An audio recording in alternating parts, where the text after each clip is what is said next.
फक्त मराठी यूट्यूब चॅनलला सबस्क्राईब करा आणि आमचे लेटेस्ट व्हिडिओज पाहण्यासाठी बेल आयकॉनवर क्लिक करा. लेटेस्ट अपडेटसाठी आमचा इंस्टाग्राम, ट्विटर आणि फेसबुक हँडल्सना फॉलो करा. एका मंगळसूत्रात गुंतुनी बाईपणाची कहाणी.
तर निशाचे सासरे दिसत आहेत. ही माणसं याला घेऊन कुठे चालली आहेत? नक्कीच काहीतरी भानगड दिसते.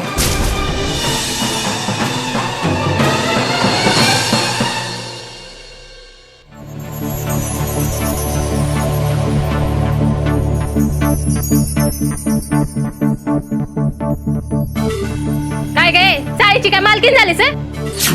येऊन लगेच माल दिला लावायला. तुझी आमदारकी घरी दाखवायची, इथं नाही, समजलं? आणि बघा तिची काय वरेल. जरा इकडे ये. बरं झालं भेटलीस. मला तुला ना काहीतरी विचारायचंय. काय काल ना काही गुंड टाईप माणसं एका माणसाला तुमच्या घराबाहेरून नेत होती. तो माणूस आहे ना तुझ्या सासऱ्यांसारखा दिसत होता. तुझे सासरेच होते बहुतेक. पण काहीतरी गडबड वाटली मला. सगळं ठीक आहे ना? म्हणजे तुझे सासरे, तुम्ही. ओ काय सकाळी सकाळी लावले हो तुम्ही? या अडाणी बायकांनी आधीच डोकं खाल्लंय माझं.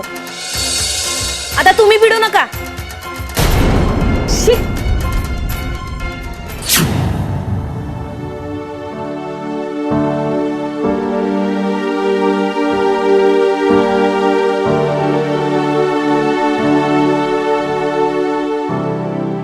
चला चहा घ्या, बघू जरा बरं वाटेल. घ्या. नको आई, इच्छाच नाहीये.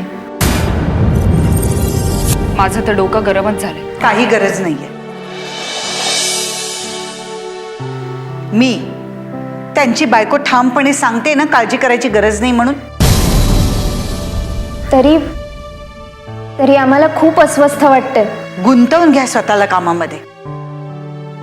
रिकाम्या डोक्यात भलते सलते विचार येतात.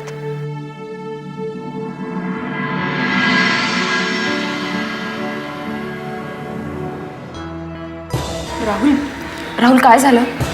काहीच नाही. त्यांना सगळीकडे शोधलं मी, त्यांना कुणीच पाहिलं नाहीये. सकाळ संध्याकाळ जे फिरायला जातात ना त्यांनीही पाहिलं नाहीये.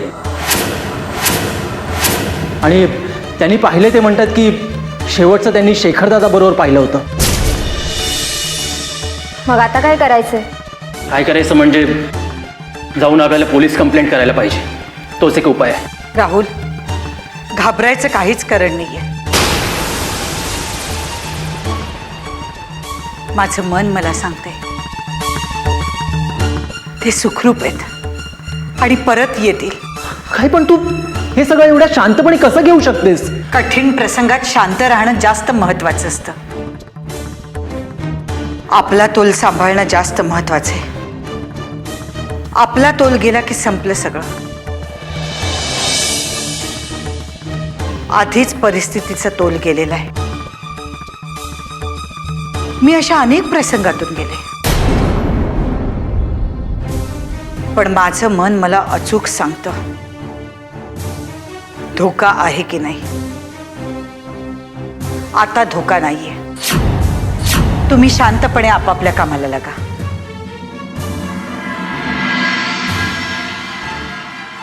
संध्याकाळपर्यंत यांचा पत्ता नाही लागला तर मात्र नागेशची खबरबात घ्यावी लागेल.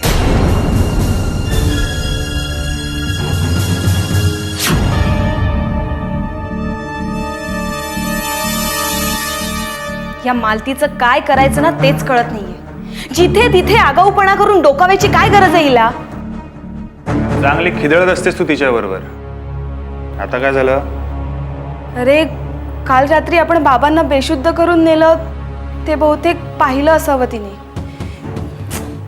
कुठे बरळली नाही म्हणजे झालं.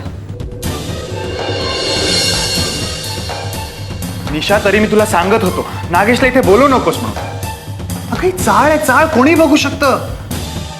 फार रिस्की आहे ग. आता झालं ना. मग दुसरं काय करणार होतो आपण? केलेला प्रत्येक प्लॅन फ्लॉप गेलाय. त्यात तुझ्या भरोशावर राहिले असते ना तर बघायलाच नको होतं. एक नंबरचा डरपोक आहेस. डरपोक? आपण जे करतोय ते पास. आता याच्यावर जास्त चर्चा नकोय. जा पटकन आणि आईंना आनंदाची बातमी देऊन ये. एकदा का पेपर्स आपल्या ताब्यात आले की लगेच बाबांची सुटका, की सगळं संपलं. अरे जा लवकर जा.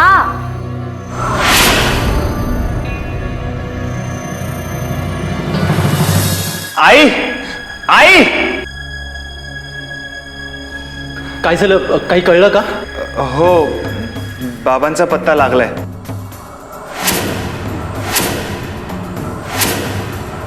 काय? कुठे आहेत ते? नागेशने त्यांना किडनॅप केलंय.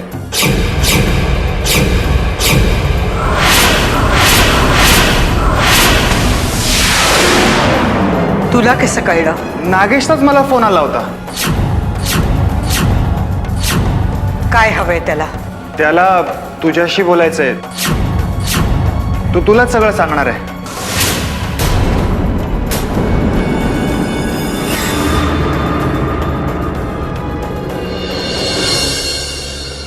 त्याला जर माझ्याशी बोलायचं होतं तर त्याने तुला काय निरोप्या म्हणून ठेवलंय? माझा नंबर आहे त्याच्याकडे. नेहमी मला फोन करून सतावत असतो. मग आत्ताच तुला फोन करायचं कारण काय?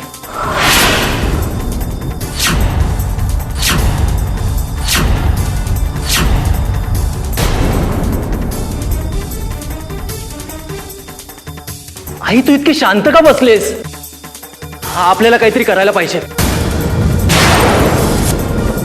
शेखर दादा, आपण पोलिसात जाऊन कंप्लेंट करूया. दादा, नागेशने त्यांना पकडलंय आणि धमकी दिलीय. नाही, तो काही वेडवाकडे करण्याच्या आपल्याला काहीतरी करायला पाहिजे. नाही नाही नाही नाही, तसं केलं तर नागेश बाबांना इजा करेल. नाही, मला नाही वाटत नागेशमध्ये हे काही करण्याची धमक आहे म्हणून. हे घरी येतील सुखरूप. आपल्या दृष्टीने बाबाच महत्वाचे आहेत. त्याच्या बदल्यात नागेशला जे काय हवंय ते देऊन टाका. तरच बाबांना आपण सुखरूप घरी आणू शकू. शेखर, तुझ्यापेक्षा जास्त काळजी मला आहे. मला वाटतं नागेशला आपण काहीच देऊ नये आणि जागेचे पेपर्स तर अजिबात देऊ नये.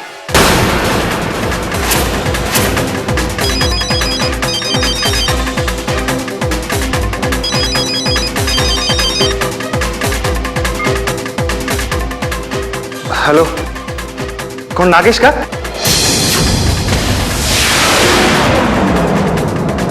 हा आई, त्याला तुझ्याशी बोलायचं. नागेश.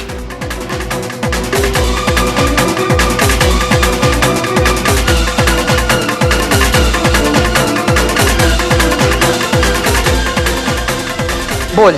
काय वसुधा ताई मोहिते, कशा आहात? मजेत ना?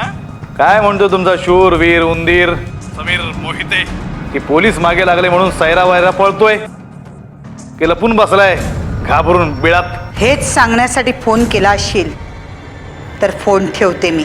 तू फोन ठेवूच शकत नाही, कारण तुझं मंगळसूत्र माझ्या ताब्यात आहे आणि त्याचा गळा आवळण्यासाठी माझे हात एकदम आसुसलेले आहेत. बोल, काय बोलते? हे बघ, फोन तू केलायस. तुला जे काही बोलायचंय ते तू बोल. मला तुझ्याशी एक अक्षरही बोलण्यात रस नाहीये. ठीक आहे, नको बोलू. तू फक्त उठ आणि घराचे पेपर्स मला आणून दे. घराचे पेपर्स देण्याचा प्रश्नच येत नाही. फायनल? एकदम फायनल? अर्थात.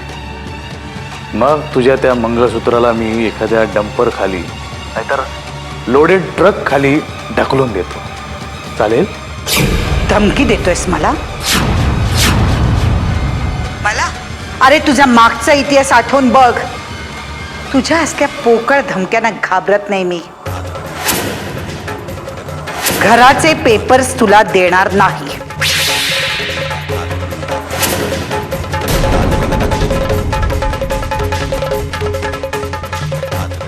महा झालाय वसुधा मोहितेला, महा झालाय.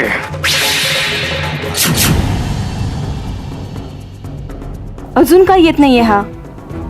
सगळी चक्र कशी भराभर हल्ली पाहिजे. हलतीलच. नवराच अडकलाय म्हटल्यावर 2 मिनिटात काढून देतील पेपर्स.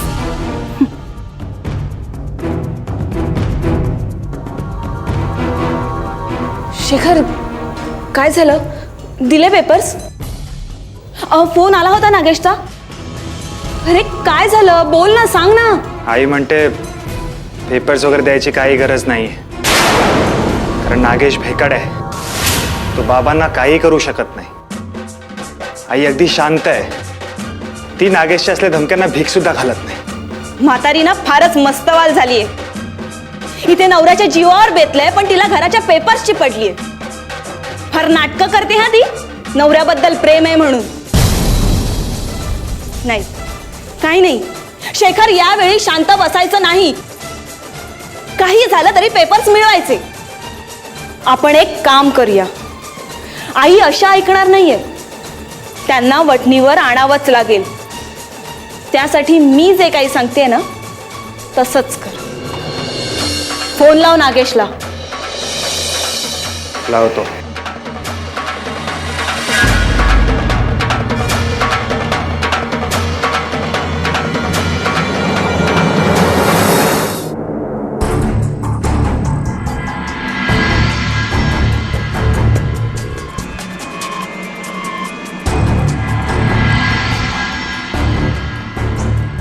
हे बायला जास्त ठसन द्यायची नाही. हा, माझ्यावर ओरडू नको.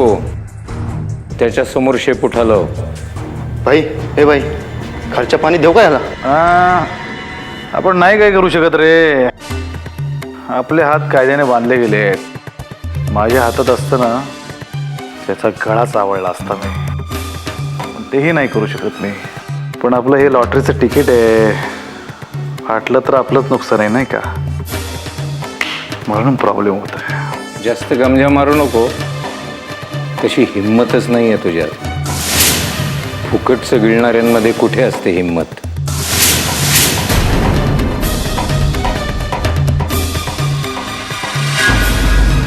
कोणाशी बोलतोयस तू? हा, चरबी वाढली आहे तुझी? हा, चरबी तुझी वाढली आहे. माझ्या समीरला कळलं ना. तुझ्या धमकी देतो तुम्हाला. धमकी देतो. बाई जाऊ द्या, सोडा त्याला. पेपर्स मिळेपर्यंत.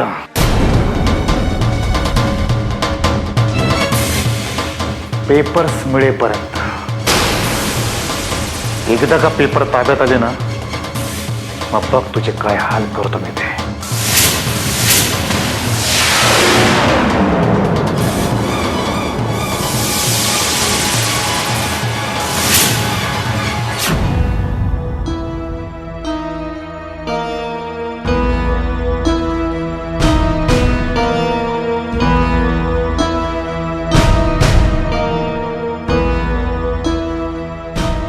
आई प्लीज, खूप झालं. आता मी स्वस्थ बसणार नाहीये.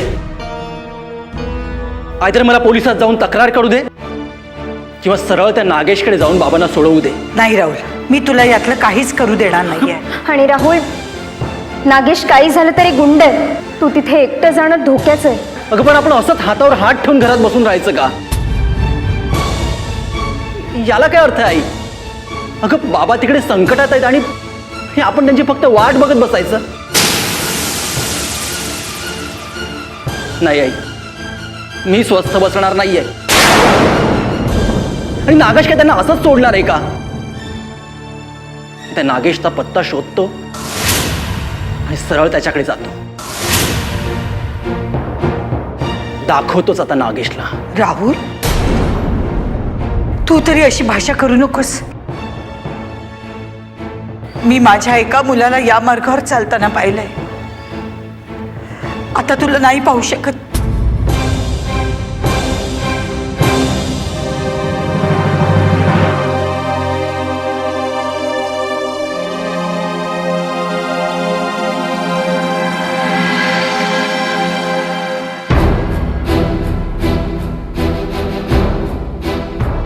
या संकटातून समीरच आपल्याला बाहेर काढू शकतो.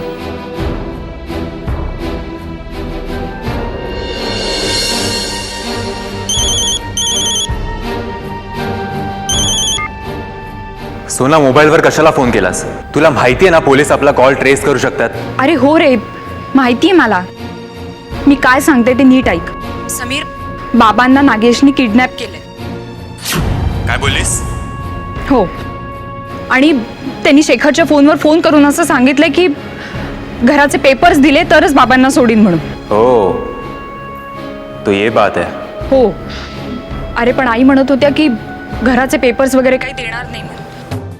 समीर, अरे आई म्हणत होत्या की तो नागेश खूप डरपोक आहे, तो काहीच करणार नाही, मी घराचे पेपर्स वगैरे काही देणार नाही. अरे पण समीर, बाबा त्या नागेशच्या तावडीत आहेत आणि मला त्या नागेशचा काही भरोसा नाही वाटत. त्या नागेशला आता धडा शिकवलाच पाहिजे. मी बघतो याचं काय करायचं ते. हो रे बाबा, समजलं, पण तू इकडे लवकरात लवकर ये. बाबा तिथे कुठल्या परिस्थितीत असतील काहीच कळत नाहीये. मी बघतो काय करायचं ते. ठेव फोन. बेटा नागेश, तू तो गया काम से.